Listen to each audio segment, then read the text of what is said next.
Both stacks, of course, comprised of the usual 2 tanks, 2 healers, 3 DPS, and the Make-A-Wish kid. How's it going, Warriors Alike? I'm Myth, the latter fellow who happens to be your favourite vertically challenged sass blaster. Seriously my favourite comment so far, thank you Doc. And today, I figured I'd throw out a super quick video to explain my position on DPS meters and why, regardless of your feelings, they are still definitionally cheating in Final Fantasy XIV. Oh boy, I'm ready for the hate. No, I'm not going to go over the zero tolerance policy Square holds for add-ons because it's a statement more tied than Bon Jovi's music career and isn't necessary. However, in order to prove the point I'm making, we have to first define cheating in this context. So I'm going to go with the most common definition. Cheating in video games involves a video game player using various methods to create an advantage beyond normal gameplay, usually in order to make the game easier. And since people who actually listen are going to be engaging their critical thinking noodles, I'm going to leave this definition up top, so when I do make my argument and provoke lovely intrusive thoughts, you have a resource right there to determine whether I'm right or Hillary Clinton.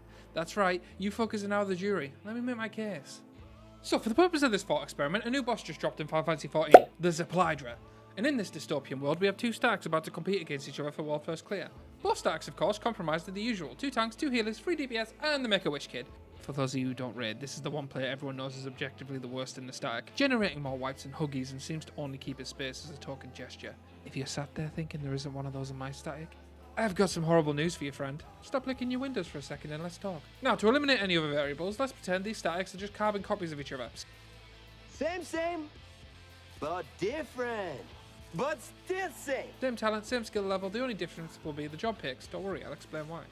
You see, there'll be one difference between these 2 teams. Team A will have access to ACT, Advanced Combat Tracking, DPS meters, and all information that is born from it. Team Fucked will not, and of course, to keep my argument consistent, they will not have any access to information that comes from it either.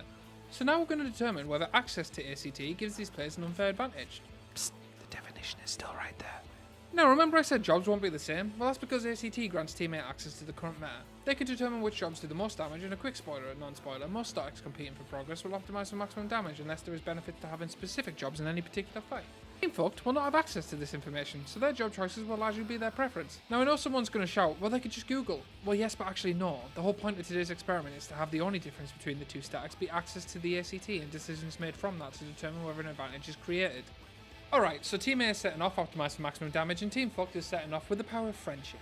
Or something, I don't know. Ladies and gentlemen of the jury, I have 3 questions for you. If the only difference between these 2 teams is access to ACT and the information that comes from it, who gets to kill first?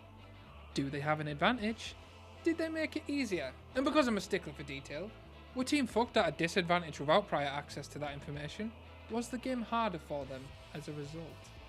I'll let you guys decide. I feel like my title and thumbnail betrayed my opinion early. That being said, I'm not saying having DPS meters makes you a bad person, nor am I judging you for having them installed, but the cognitive dissonance to suggest they aren't cheating to protect your ego is silly when the biggest argument for it being true is literally the definition. I don't use any add-ons in Final Fantasy XIV because I got raided in WoW for 16 years, a game that does balance their fights around the tools players are using, and as the last time I played, mod list requirements was still a thing for endgame content seeking guilds.